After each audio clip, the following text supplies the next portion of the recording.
kulan wacan saaxiibayaal halkani waa Caasim Media ku soo dhawaada qaybtii labaad ee qisadii gacalka maxaa kala geeyay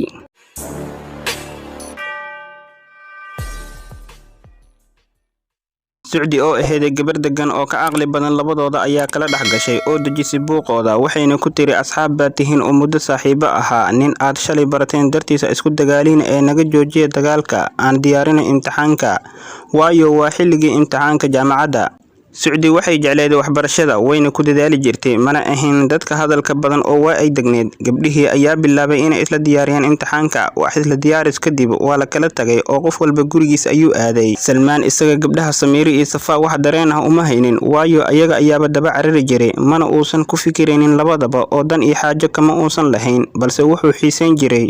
inuu arko Suudi oo sheekeynayso oo kaftamayso balse nasiib xumo taasi Suudi dabeecadeeda ma ahayn oo waa ay xishood badneed waxa la gaaray subaxii imtixaanka waxaana la isugu imaaday jaamacadii sida caadada ahayd waxa la wada fariistay beer yar oo jaamacadda ku dhaxtaalay waxaana qof walba haysato imtixaanka iyo diyaariskiisa qof walbana wuxuu ku mashquulsan yahay buugiisa balse Samiir imtixaanka ugu weyn ee ayada haysto wuxuu ahaa in ay hesho jaceylka Salmaan mar walba waxay dadaal ku bixi jirtay in ay u dhawaato Salmaan laakiin nasiib darro isagu wuxuu u arki jiray gabar walaashiis ah oo kaliya dareen kalena uma haynin laakiin Safa may ahayn qof dareen qaas ah u hayso Salmaan oo waxay ahayd mid maseer badan oo ka maseerta asxaabteeda oo ku fikirta mar walba qoftaanba way u dhawaanaysaa ee adigana u dhawaaw oo kaliya ee xiiso uu ku hayo ama dareen jecel oo dhab ah ay u qaadi ma jirto laakiin Samiira waxay Salmaan u jeclaa si waali ah si ay u hesho darteedna wax walba way u sameyn kartaa halka Suudi ay jecleed wiilkan laakiin uma muuji jirin mana ku dhegdhegi jirin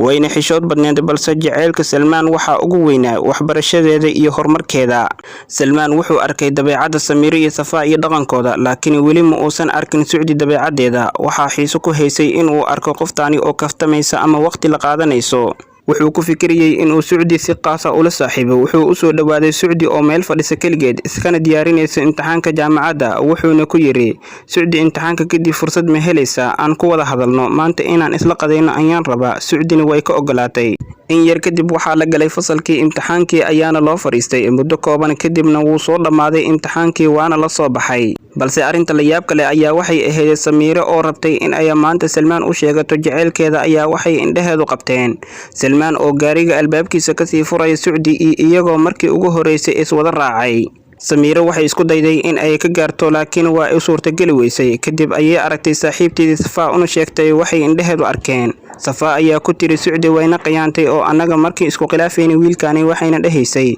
nin aad shalay barateen ma isku khilaafaysiin iyo waxbarashadeena ku dadaala laakiin ayada si hoos ayay ula socotay aad iyo aad ayay uga shakiyeen saaxiibtood balse Samiir oo indhaheeda laga dareemay murugo ayaa waxay ku tiri Safa saaxiibay Salmaan waa jeclahay waliba si xad dhaaf ah dartiis wax walba waan u sameyn karaa Safa ayaa ka naxday hadalka Samiir oo dib u eegtay saaxiibteed mise indhaheeda ilin ayaaba ka muuqato Samiira kolkaas ayay ku tiri hadda ma daacad bay ka tahay sidaas oo dhan maad u jeceshahay wiilkan markaas ayay ku tiri ha wallahi waan jeclahay maantana waxaan rabay inaan u soo bandhigto jaceylkayga laakiin wuu iga tagay Safa ugu dambeyntii niyadeeda way ka saartay Salmaan waxayna go'aansatay in ay caawiso saaxiibteed waayo iyada awalba jecel uma qabin Salmaan ee waxay ku jirtay tartan iyo damac ka hayay wiilkaasi quruxdiisa iyo hantidiisa Suudi iyo Salmaan waxay isku raaceen maqaayad si ay u wada qadeeyaan intay qadeynayeen ayuu Salmaan wuxuu ku yiri Suudi waxaan rabaa in aan noqono saaxiibo khaas ah sidee u aragtaa markaas ayay si xishood leh ku tiri dib ma lahan kadib ayuu ku yiri runtii waxa tahay qof degan oo akhlaaq leh waxbarashada ku dadaasho dabeecad fiican leh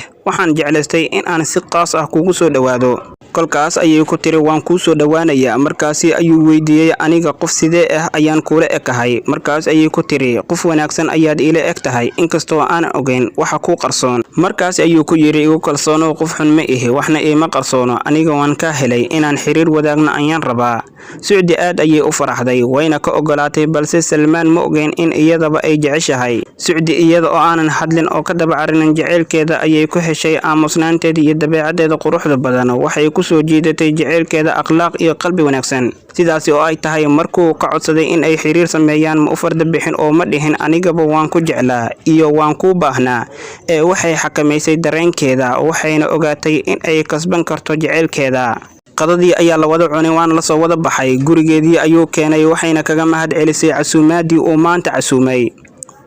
isna wuxuu ku yiri adaa mudan oo intaasi in ka badanba waad iga mudan tahay. Si farxad iyo dhoola cadeyn ku jirto ayaana la isku macsalaameeyay. Guriga ayay soo gashay Sucdi waxayna toos u gashay qolkeeda iyadoo farxad darteed la boodboodaysa ayaa waxaa soo wacday Safa oo rabtay in ay la kulanto si ay u ogaato iyadii Salmaan wixii dhaxmaray way ka qabatay balan ayayna wada dhigteen oo ah in ay kulmaan wayna ka ogolaatay halka Samiirana ay cuqdad u qaaday saaxiibteeda waxayna rabtay in ay ogaato waxa ka dhaxeeya Salmaan iyo Sucdi.